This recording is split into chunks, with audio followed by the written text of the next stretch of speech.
Avec son projet de loi 2, Québec veut récupérer son droit de gérance de la rémunération des médecins. Devrait-il aller jusqu'au bout et en faire des employés de l'État? Avec Jacinthe Varel, Maude Goyer, Victor Henriquez et notre débatteur invité, le Dr Benoît Eppel, c'est parti pour 30 minutes de débat. Ça ne date pas d'hier que le mode de rémunération des médecins est au cœur des négociations entre les médecins et le gouvernement. Déjà en 1970, la création du régime universel d'assurance maladie avait provoqué une grève des médecins spécialistes. Ceux-ci craignaient de perdre, leur autonomie professionnelle. L'État avait donc décidé de permettre aux médecins de conserver leur statut de travailleur autonome, rémunéré à l'acte, sans obligation de résultat collectif. Depuis les années 90, la province a connu 4 grandes réformes du système de santé sans que la façon dont l'État rémunère les médecins soit revue. Jusqu'à l'arrivée au pouvoir de la CAQ qui a décidé de passer à l'acte et d'imposer un nouveau mode de rémunération aux médecins. Et le moins qu'on puisse dire, c'est que ça crée tout un froid avec les fédérations. Une rencontre que plusieurs attendaient. Après des semaines d'impasse dans les négociations sur la loi 2, François Legault et la Fédération des médecins omnipraticiens ont rouvert le dialogue sur le mode de rémunération. J'ai été très clair sur les effets réels, immédiats et dévastateurs de la loi 2 sur le terrain. Les négociations peuvent reprendre parce que le gouvernement accepte d'amender la loi 2 pour l'adapter à l'éventuelle entente. Adoptée sous bâillon à la fin octobre, la loi 2 propose de généraliser un modèle de rémunération mixte composé d'une rémunération à taux horaire, d'une partie payée à l'acte et de 50 % par capitation, c'est-à-dire un montant fixe auquel les médecins d'un milieu de pratique ont collectivement droit en fonction du nombre de patients pris en charge et de leur complexité. De plus, 15 % de la rémunération des médecins sera conditionnelle à la satisfaction de critères de performance. On a repris des droits de gestion. Je sais que c'est un gros changement. C'est un très, très gros changement. Mais on met... Quand j'additionne tout, là, on met 10 milliards de disponibilité pour les médecins. Ça s'additionne vite, tout ça. Là. Un changement imposé qui continue de susciter la grogne. Depuis la rentrée, des centaines de médecins menacent de quitter la pratique.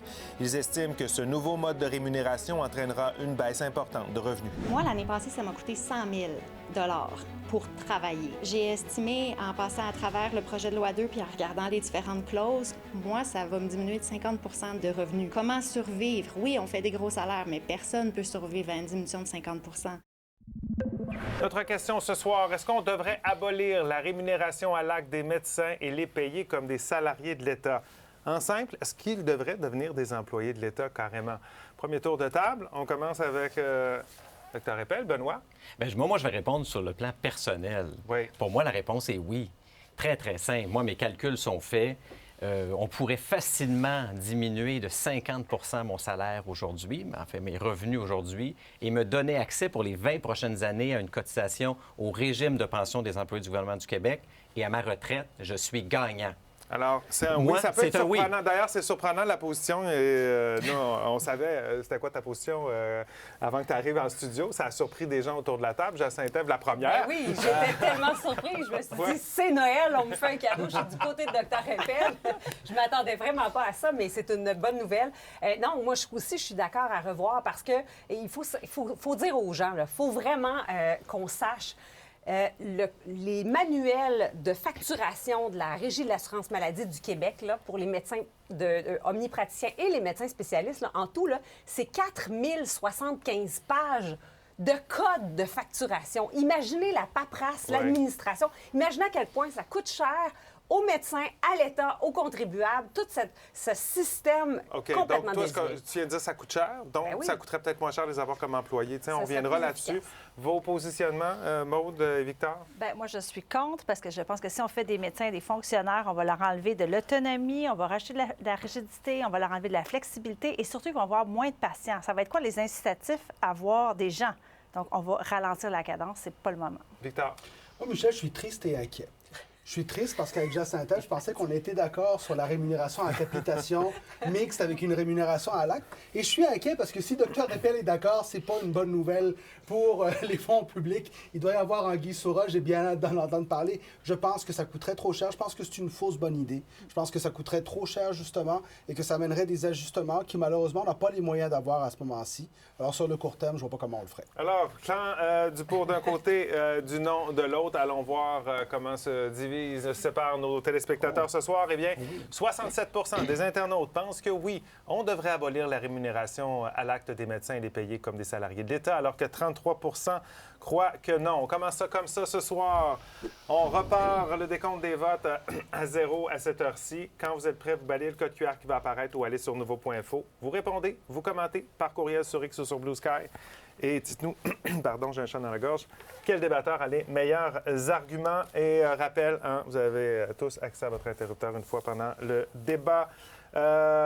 Pourquoi? Je vais aller un petit peu avec Jacinthe, juste aller un petit peu plus loin là-dessus. Pourquoi permettre, pourquoi abolir ce paiement à l'acte? Tantôt, tu dis, on a... En fait, c'est beaucoup trop de bureaucratie, là. Oui. Énormément de bureaucratie parce que les médecins, il y a des compagnies qui existent juste pour facturer la RAMQ. Les médecins confient les tâches de facturation, les codes de facturation à des entreprises qui ne vivent que de ça, là, offrir le service de facturer la RAMQ. Donc, déjà là, ça évoque que c'est tout un système complexe qui coûte cher. Ça, c'est la première chose. Et l'autre chose, c'est que ça incite pas les médecins à déléguer des actes à d'autres professionnels. On parle souvent de la pratique interprofessionnelle, là. Bien, si je suis payée pour chaque acte que je fais, j'ai pas intérêt à déléguer des actes à des infirmières ou à des physiothérapeutes parce que c'est des revenus que je leur confie. Okay. C'est pas compliqué à comprendre. Je vais juste continuer un petit peu avec les autres. On va aller à Dr. Rappel tout à l'heure, là. Mais cette idée de, justement, parce qu'on charge à l'acte, on n'est pas prêt à transférer certaines responsabilités. On les garde toutes pour soi. Mais si on devient un salarié de l'État, comment on incite les gens à traiter toutes sortes de monde? Pourquoi si, par exemple... c'est vraiment l'aspect d'incitatif. C'est-à-dire un incitatif financier, ça encourage à travailler plus fort. Bien oui, parce que sinon, là, le médecin qui devient salarié, là, vous ne pensez pas qu'il va vouloir prendre ses pauses dîner, il va vouloir finir à 16 heures, il va vouloir faire ses petites pauses en plein milieu d'après-midi. Donc, il va perdre sa vocation de soigner des gens puis il va devenir un paresseux fonctionnaire. C'est une vocation d'être médecin. En fait, Jacinthe, oui, mais la vocation vient avec tes travailleurs autonomes, t'es en entrepreneuriat. Si je te mets salarié, pourquoi je le ferais? Et l'autre question, la vraie question, c'est pourquoi prendre quelqu'un en itinérance, en toxicomanie, si je suis payé salarié? Qui va prendre les patients difficiles? Pourquoi je le ferais? Je ne prendrai pas les patients difficiles. Donc, ça va être... Comment on va faire pour gérer ça? Ça veut dire que ça va venir avec plus d'obligations, on va avoir plus de coercition, on va avoir plus de contrôle. Mais on présume qu'ils vont devenir de mauvaises foi. Mais en fait, je veux juste préciser un truc. Il y a un élément qui est important. Tu parlais de délégation des actes. La délégation des actes est négociée par les ordres professionnels. C'est le Collège des médecins qui s'occupe de ça. La rémunération, en aucun cas, ne fait partie du calcul du Collège des médecins lorsqu'il fait les discussions sur les actes réservés et les actes qui sont délégués à d'autres professionnels. Donc, la question de délégation des actes ne comprend pas la partie économique. Lorsque les collèges et les ordres professionnels font ces négociations-là, ils ne le font pas sur cette base-là. En fait, en réalité, non, c'est ce qu'elle a dit. Non, c'est pas ce qu'elle dit. Je vais rectifier ce qu'elle a dit. Parce que ce que Jacinthe dit, c'est si moi, j'ai une clinique que je paye de ma poche pour générer des revenus, il faut que le patient, je le vois moi-même, qu'il soit assis devant moi. Si j'embauche une infirmière qui voit des patients, tant mieux, on en voit, mais ça ne me rapporte pas une scène. Non seulement elle me coûte de l'argent, mais elle ne rapporte pas des scènes. Donc, la capitation ou le tarif horaire pourrait dire, ça permettrait de me dire, bien, l'infirmière, tu vois des patients, tu me permets d'augmenter mon caseload, ça m'apporte des revenus qui fait vivre la clinique, alors que l'acte, il faut que je vois le patient. Je n'ai aucun avantage à ce qu'un autre professionnel le voit. La capitation n'est pas de transformer le médecin en travailleur de l'État. Donc ça, la capitation, ce n'est pas de le transformer en salarié, c'est la première chose. La deuxième, c'est que vous parlez de médecins propriétaires de leur clinique. Ce concept-là, qui est le concept majoritaire en ce moment, qui est ce qui a créé notre système, n'existe plus avec des employés de l'État. À ce moment-là, ces cliniques deviennent des propriétés de l'État. Vous avez déjà vu comment le gouvernement maintient ses infrastructures en ce moment? On va s'entendre que j'espère qu'on a trouvé l'argent pour ça. C'est ce que l'île du Prince-Édouard a fait. Ils ont mis leurs médecins à salaire. Ils ont nationalisé les cliniques, tout simplement. Et d'ailleurs, les médecins à salaire, ça existe. Donc, dans les CLSC, dans des GMF qui sont dans CLSC, moi, j'ai certains de mes vieux collègues qui sont des salariés de l'État. Et ça a été aboli il y a quelques années. Mais c'était des salariés. Ça dépend de la problématique. Et c'est pas des plus paresseux. Ils prennent des clientèles vulnérables, ils font du soin à domicile, ils font de la toxico. Mais à cette époque-là, ils avaient le droit au salariat et ils travaillent autant que moi, je travaille. Et plusieurs provinces maritimes ont offert aux médecins des choix de dire, bien, vous pouvez être payé à l'acte et être propriétaire de votre clinique. Vous pouvez être salarié de l'État dans lequel on va vous payer payer un peu moins, mais vous aurez des avantages sociaux, ou vous pouvez être travailleur libéral. Ça existe dans d'autres provinces. Dans certaines provinces, on a donné le choix aux médecins, donc c'est un choix individuel avec une panoplie d'options. Qu'est-ce qui arrive dans les autres provinces quand un médecin décide d'être qui a sa propre clinique, mais qui est payé par... en fait, il ne peut pas être dans sa propre clinique puis être salarié de l'État. C'est un peu comme des CLSC, un peu l'équivalent dans d'autres provinces. Qui vend sa clinique. Oui, mais comme moi, je ne suis pas dans une clinique privée, je suis dans un CLSC, je travaille dans un CLSC, je pourrais être très bien travailleur de l'État, payé à l'heure. Je ne travaillerais pas moins, je n'aurais pas le gour de voir moins de monde parce que je suis payé à l'heure. Rapidement, on pour aller à la pause pause réalité après. qui est quand même minoritaire ici. Cette portion de médecins salariés, elle existe. Elle existe aujourd'hui au Québec, qui sont moins de 30 %. Donc oui, mais la question, c'est est-ce qu'on peut transformer le système au complet? À ce moment-ci, imaginez les coûts juste de l'entretien de ces cliniques à travers le Québec. C'est absolument impossible d'imaginer le gouvernement prendre ça en charge à ce moment-ci dans l'état de notre système de santé. On perdrait un accès. Il y a des patients qui perdraient un accès. Mais bien sûr, parce que mais on pourrait offrir aux médecins le choix d'être des salariés ou d'être d'autres. On arrête ça là pour le moment. On va aller à la pause. Au retour, on va reparler un peu de ces modes de rémunération. Le gouvernement veut que ça soit rémunération mixte, mais vraiment pour tous les médecins. Ça existe déjà un peu, cette rémunération. On va l'expliquer au retour. Devrait-on abolir la rémunération à l'acte des médecins et les payer comme des salariés? C'est la question du débat de ce soir. Allez répondre et restez avec nous. On poursuit sur le retour.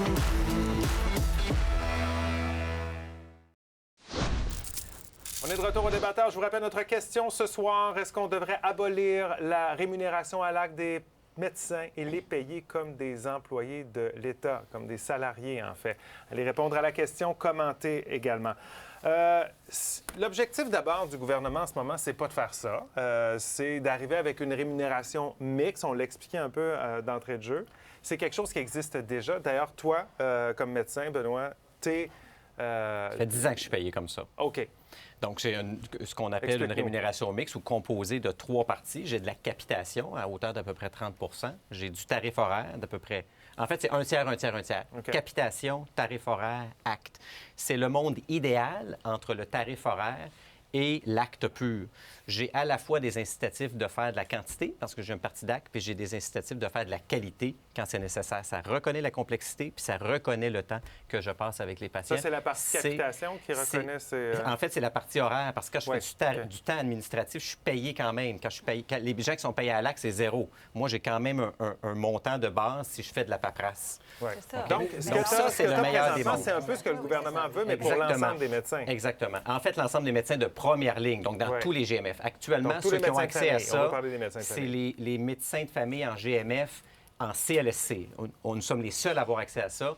Tout ce qui est GMF en haut de la pharmacie sont à l'acte et à peu près un petit peu de capitation. Mais c'est là qu'on est d'accord, dans le sens que moi, je pense que chaque médecin, et je ne suis pas médecin, mais j'ai parlé avec des médecins, mais je pense que le médecin devrait être capable de choisir selon son type de clientèle, son type de pratique, la complexité des cas et le temps et le nombre de patients. Mais c'est pas prévu, le choix n'est pas prévu dans le projet de loi. Actuellement, dans le projet de loi, le choix n'est pas prévu pour les médecins de première ligne. Je connais des médecins qui sont seulement payés au taux horaire. Je pense pas qu'ils sont si nombreux, mais je pense que ça peut être pratique quand on est seulement dans les cas de population vulnérable, parce que là, on s'assure d'une qualité parce que la personne peut passer beaucoup de temps avec le patient. Bien, c'est le cas, par exemple, en soins palliatifs, en toxicomanie, dans les CHSLD, les gens choisissent beaucoup le tarif horaire parce qu'il n'y a pas beaucoup d'actes qui sont faits.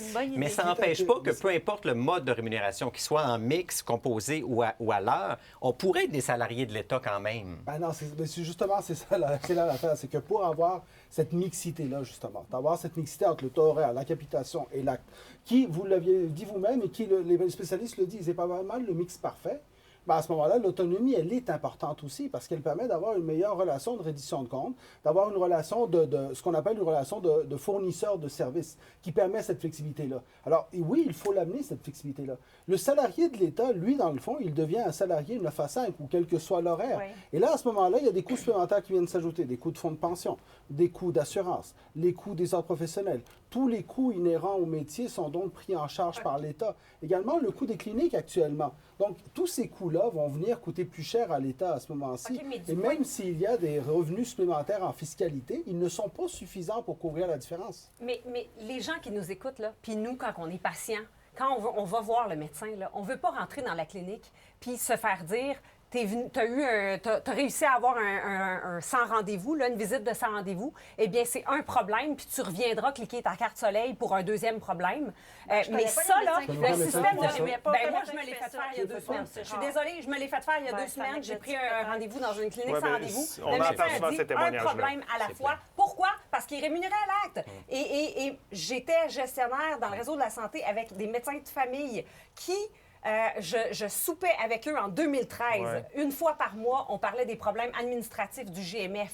Et je vous jure que les soupers au complet passaient sur toi, tu factures-tu du 15 769 ou du 15 770? Bien, si je facture du 15 769, tu peux rajouter le 2035. Puis là, j'invente n'importe quel chiffre, là. Mais on se parlait pour dire à quel de point code. qu'on parlait de code. Puis on se donnait des trucs en médecin. Non, mais j'ai assisté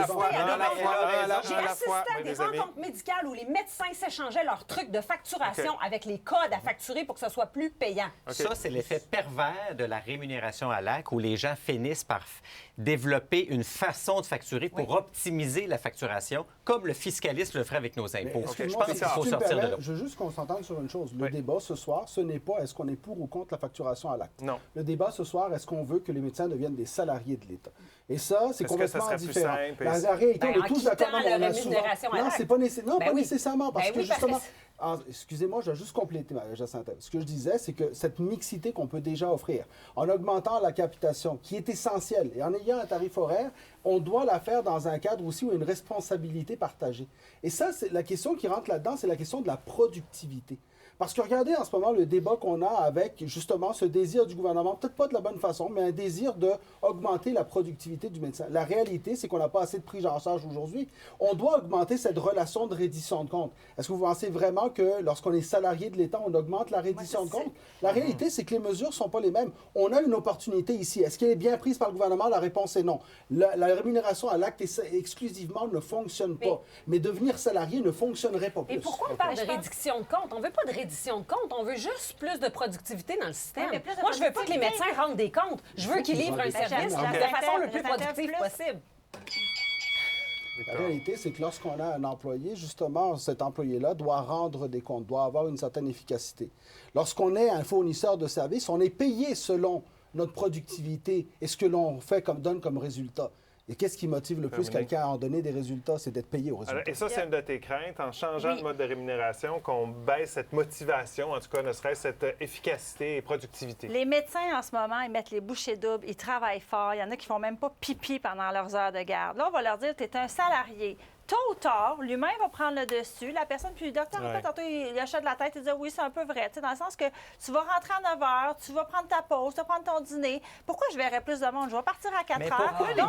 Pourquoi les médecins ne devraient pas se permettre cette... Moi, si je veux dire, même comme salarié de l'État, quand je suis de garde à l'hôpital ou à l'urgence ou je fais de l'hospitalisation, est-ce que je vais voir moins de patients? Est-ce que je vais aller plus lentement? Est-ce que je vais dire, mon Dieu, une réanimation qui arrive, je vais le laisser aller un peu?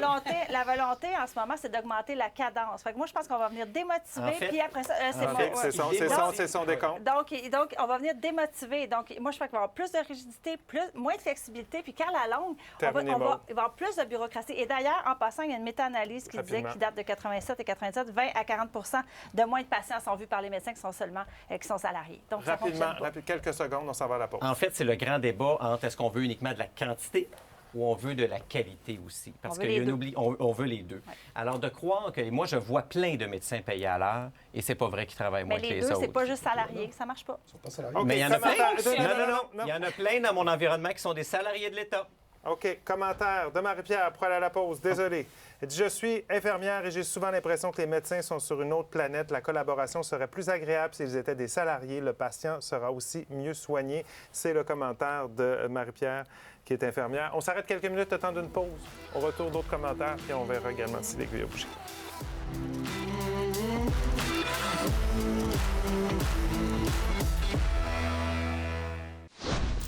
On est de retour au débatteur. Est-ce qu'on devrait faire de nos médecins des salariés de l'État? Commentaire de Jean, non. Abolir la rémunération à l'acte sans parler du coût pour les contribuables, c'est vendre l'illusion d'une solution simple à une crise qui ne l'est pas. Annie nous dit oui. Je ne dis pas que la majorité des médecins ne travaillent pas fort, mais ils sont devenus des hommes et des femmes d'affaires. Ils n'ont plus la vocation comme autrefois. Est-ce que devenir entrepreneur est nécessairement perdre la vocation? Bien, non, c'est ça pas l'affaire. nécessairement. Mais hein? beaucoup de jeunes médecins n'ont pas le goût d'être des entrepreneurs, là, puis de payer 100 000 pour les frais de bureau, puis d'engager du monde, puis de gérer du personnel. Ça a le temps de pas, ils veulent faire de la Fait que médecine. quand on parle de vrai des gros salaires, ça vient avec aussi des dépenses importantes, payer des employés là-dedans. Ouais. Il n'en reste pas 400 ou 500 ou 600 000 dans les poches du médecin. Pas comme médecin de famille, rassurez-vous. Antoine nous dit non, je vis au Nouveau-Brunswick et chez nous, les médecins ont le droit de choisir leur mode de rémunération. Ça fonctionne bien, le Québec devrait nous imiter. Est-ce que ce serait ça l'option, en fait, de donner le choix aux médecins? Moi, je reviens sur un élément important. Regardez en ce moment la difficulté qu'on a à négocier avec les deux fédérations médicales. La réalité, c'est que négocier un salaire comme salarié de l'État avec Ça ces serait deux difficile. fédérations-là va nous coûter un bras et une jambe. Bon, La vraie question, c'est pourquoi on ferait ça? Parce que dans le fond, si ce qu'on veut, c'est plus de débit, on ne peut pas les mettre salariés. Parce que dans le fond, c'est ça qu'on veut. Si on veut qu'ils passent plus de temps de qualité avec les patients, OK, c'est une bonne chose. Mais la loi 2, ce qu'on veut faire, c'est qu'ils voient plus de gens. Puis ce que ça cache en arrière de ça, c'est que les médecins vont avoir moins de liberté, donc plus de questions. On va te dire quoi faire. Si ça ne fait pas notre affaire, tu es notre employé maintenant. Moi, c'est ça qui me fait peur. ouais, et c'est ce qui semble choquer aussi, le fait que le gouvernement veuille décider à leur place certaines choses. Oui, mais ceux qui défendent le statu quo, et faites-moi la démonstration que ça fonctionne. On voit qu'on est face à un système qui ne fonctionne pas, qui manque de productivité, qui manque d'efficacité. Il y a des patients orphelins pendant des décennies de temps qui n'ont pas de médecin de famille. À un moment donné, vous ne pouvez pas défendre le statu On quo. défend pas puis le dire, statu quo. ben oui, Non, non, non. absolument. On défend pas Ben ça oui. du coup. Mais désolé. il faut savoir aussi que les médecins, la façon dont chacun travaille est probablement le maximum qu'ils peuvent donner au-delà du mode de rémunération. Donc, les gens ne vont pas doubler leur productivité, Bon. la diviser en deux parce qu'on les paye On rappelle, différemment. les négociations se poursuivent. On verra ce qui sera entendu ou pas. Avant le débat, 67 des internautes pensaient que oui, on devrait abolir la rémunération et payer les médecins à salaire. 33 disaient non. On termine ça comment? Bien, c'est plus serré. 55 pour le oui et 45 pour le non. 15 minutes Comment de on dit plus. ça? C'est ça, 15 je savais. minutes de 15 minutes de plus. plus, Let's go. on avait 50-50. C'est Victor, le choix du public Merci. ce soir pour Merci les beaucoup. meilleurs arguments. C'est sûr que ça fait réfléchir, tout ça. C'est compliqué, la rémunération. On comprend en lisant un peu à quel point les négociations doivent être assez compliquées. On les laisse se poursuivre. On en reparle quand c'est réglé. Merci d'avoir été avec nous. Merci, Dr. Eppel. Bye-bye. Bonne nuit.